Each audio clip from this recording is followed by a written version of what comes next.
So tonight we're taking a look at Lasco Manufacturing and Lasco Distribution. They have migrated to the main market. So tell us more. What does this mean? Yes, well, they have announced that they will migrate soon. It's not the first. I've had other companies that have migrated from the junior market. One of the qualifying criteria for being listed on the junior market is that you have a paid up capital of between 50 million and 500 million. But of course, the significant benefit to these companies is the 10-year tax break. 0 corporate tax in the next 5 years, 50%. It is expected that they would have grown significantly and grown through, of course, tax savings, but also through the ability to raise capital. Notoriety in terms of, marketing. These are free when you are listed on the stock exchange, and it gives you a brand new open space to internationally, because you're now under significant scrutiny. And once that 10 year has passed and the tax break that, these companies receive, then they must migrate to the main market. What I've noticed, though, is that it is not done at the same time, exactly 10 years after, which I think is what many people expect to happen. For example, Lasco, LAS-D, LAS-M, and LAS-F were all listed in October 2010. That's about 14 years ago. So that tax break has ended probably about 4 years back, you see, and they have now chosen to migrate to the main market. I was laughing because somebody said Clive must be an elite employee. He's still at the office. This is where the best lighting is and the best connection. Sean said Clive is a real top G. Yeah, so it just distracted me for a minute. Yeah, so all right, so migrating. It hasn't happened yet. So we have which are the two that's moving? LAS-D and LAS-M. LAS-D and LAS-M. So what about Lasco Financial? Good. I have heard that question before. I asked that question too. I'm sure there's a reason for that. I'm not too sure. No, I don't want to speculate, but they were all listed at the same time. Here's what my take on some of the lateness or the delay in cross-listing. What bears on many people's investors' mind is that on that 10th, going into the 11th year, persons believe that the company is now taxable, its profit is taxable, and it may impact the stock price. I think this is just my view, my personal view. It's anecdotal, right? We don't have any studies to indicate if there's any, sufficient data to justify my position. I'm just saying this. I think that just staying listed on the junior market for an extended period of time, I think there's a strong psychological aspect to trading. And I think persons not thinking of the migration, they do not even think of the tax break period ending. They do not think of the significant financial impact, potential financial impact it might have on the company. You see? So it may play a psychological role in slowly tiding the companies over to the main market. Sometimes is that a positive thing or a negative thing? It could be positive. I think it could be positive for the technical aspect. That is the trading aspect. We're not talking about the financial part of it. It might be a positive. It should be a positive effect. But I know that there's another reason, though, why some companies may migrate. For example, Key migrated because it was an associate and subsequently a subsidiary of a main market listed company, so that had to migrate to the main market. That's another reason why. But in the Lasco case, that's not the reason. Their time has expired and they have chosen to tide over to the main market. And I think in the main market also they can raise unlimited amount of capital. Yes, that is a very good point as well. So but Shelly Ann says, doesn't that show how slack JSC is? 10 years is the mark, then it should be 10 years. No wonder we had SSL and no, he who shall not be named. I don't think it's a slip up. I think it's up to the companies. They leave it up to the companies to decide when they will migrate. Does it have any impact? There are no separate rules post-listing between the junior market and the main market. The fees are quite the same. The listing requirements and the fees associated are the same. there's nothing significantly different that might impact the value of the company or the value of the shares, let me say that, what is traded on the stock market. So I think it's just they simply give these companies a little bit of time to decide when they want to tide over to the main market.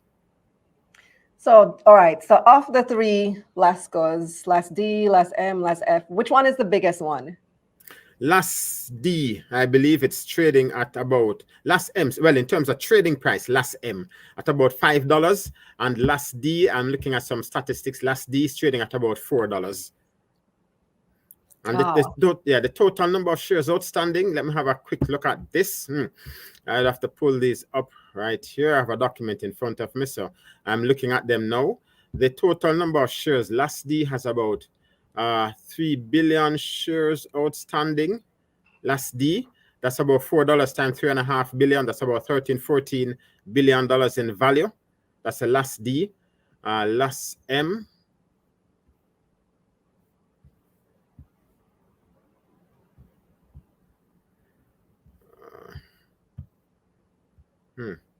Okay, I have a document with about 120 companies, and my eyesight is not that good, but the Las D.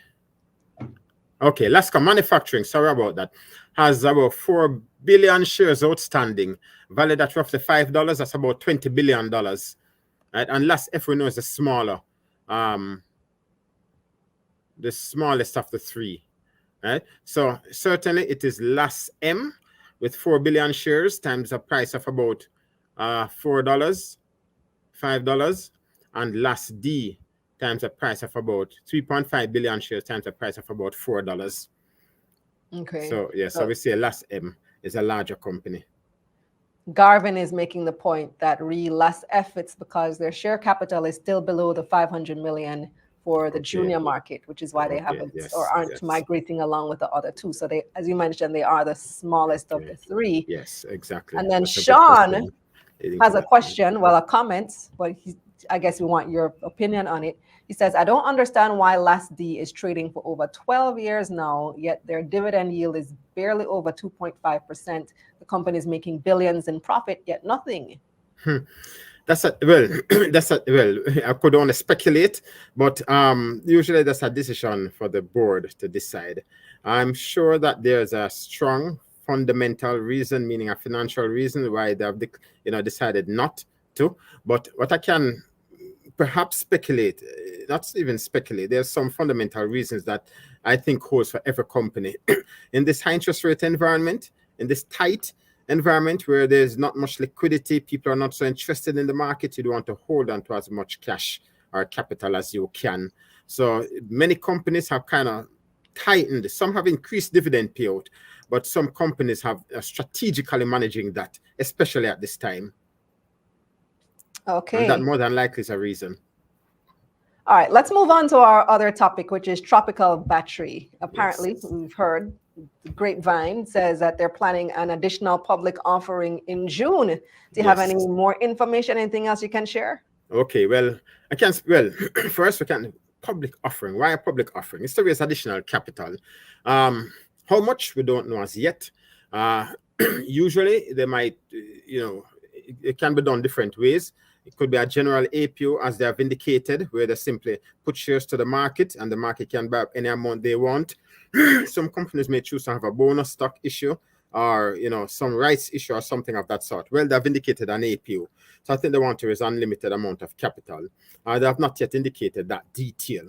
But looking at their financial statements, I can see where, for example, over the last several years, let me just quote some news here. They have acquired just recently, just since early February, they have made some acquisition in the United States, California-based Rose Batteries. And we know that they're expanding their footprint in the energy sector and manufacturing sector. They have also last year, just July, they made another acquisition. They have expanded their footprint in the North American area, right, by establishing another tropical battery entity. We know that recently also they have signed an agreement to take a 50% stake in a DOMREP, that's a Dominican Republic company, Kaya Energy Group. All of that requires money, it requires capital, and capital is quite expensive now borrowing on the market. For example, you just spoke to Keith on interest rate. It is not only on the lending rate, but trying to acquire, that is, you issue a bond of some sort or go to the bank to borrow. That can be very expensive, and there'll be a lot of covenants attached to that may restrict your ability to grow the company. So they would want to get the easiest capital they can, which is issue additional shares. That's a dilution, but the idea, dilution of earnings per share, because we assume that the profit of the company will not increase immediately. Let's say they have raised some amount of capital by maybe, let's say, doubling the number of shares outstanding. Profit may not double. That's a long-term development plan, right? So we might say a dilution, but the idea is that the value of the company in the long run, medium to long run, will grow. So this is perhaps the cheaper method they have seen to raise capital. Looking into their cash flow statement, well, I can tell it's a strong company that can raise capital.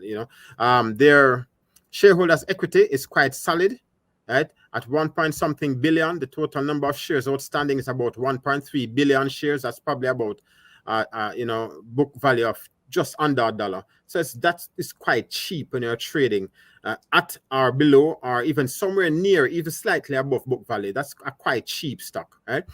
We can look at their current assets, which means that their liquidity position is not so much challenged, but they can do better. And if you look at their cash flow statement, which shows their cash from operating is very positive. So it means that the business entity itself is doing quite well in generating revenue, right, and being fairly efficient at generating that revenue. If you look at their cash flow from investing activity, it is negative last quarter ending 2022, December 2022, and now this first quarter ending December 2023. If you look at their cash flow from financing activity, that also is negative. So they need cash to grow. They need capital to grow. And I think this is one of the reasons that they have come to the marketplace. And they realize that the Jamaican economy is still quite fairly vibrant. Unemployment rate low. It means that there's significant potential demand, or aggregate demand may grow in the economy in the medium to long term. In the long term, we like to say. So I think they want to position themselves for that. And so they're seeking to raise capital. Okay, one to watch for sure. Learn, Grow Investors. I don't think the APO is confirmed based on the discussion they had with Alexander Melville a few weeks back. So I guess they're watching the market like everybody is right now. Interestingly, we can, we spoke about the fundamental and why. Huh? Now let's talk about the technical aspect and how the investing public reacts. With the high interest rate environment, people are a little bit sketchy on the stock market. It carries more risk than bonds, than preference shares, in putting your money in a bank, etc., safe instruments. It carries more, so people are a bit sketchy. However, even at this time, I believe that the market is a little bit tepid, a little bit tenuous, however, still positive. And what we have seen that over the last 3 months, we have seen a steady increase in the stock price. In fact, the stock price was fairly flat up to January, right? And then I suspect sometimes that information is out there before it is public. I'm just saying that, right? But the stock price has moved up, especially since the announcement of this APO. The stock price has moved up a lot. So I think the market has reacted to it positively. They support it, and they see where the direction the company is going. And I think the market is showing that they see value in this company. So they pull the price up even before the APO, which means that there may be a potential good demand for the APO if persons are buying the stock now prior to the issue of additional shares. Any other offers that you're hearing about? I'm not hearing about any other offer. I've heard that there are quite a few companies that don't have any names now. I don't want to mention them at all, right? But I believe that companies are going to test the market this year, right? Interestingly, during the COVID period, several companies tested the market and was fairly successful. Barita with several rights offer, APO offer. We saw the listing of IPCL. We saw quite a few companies that has done fairly well. The fundamentals of these companies are quite good. The stock price is still fairly cheap, right? So I think more companies are going to test the market. Interestingly, on the monetary side, the governor has indicated that, and today, the 20th, today, the MPC, the Monetary Policy Committee of the BOJ met, right? And of course, we expected them to keep steady the interest rate, policy rate. Now, if interest rate is expected to at least be steady, to be constant this year, then I think slowly we may see companies coming back into the market in terms of IPOs, APOs, rights issue. Some could sweeten the market with a little stock split and then maybe a bonus stock issue, as well as we expect to see the investing public come back into the market slowly. Over the last 3 weeks, we have seen an average movement in nearly all indices, right? Over the last 3 weeks. Of course, we know that there are a lot of publication of financial reports, which are fairly positive. We know that now, the early part of the year is still a dividend declaration period. So those are helping to pull the market up. But when the general market moves up, it also pulls the individual company up, and it gives more, I would say, prominence to the individual company's ability and propensity to raise additional capital. Understood. Well, thanks for those insights, Clive. We appreciate it as always.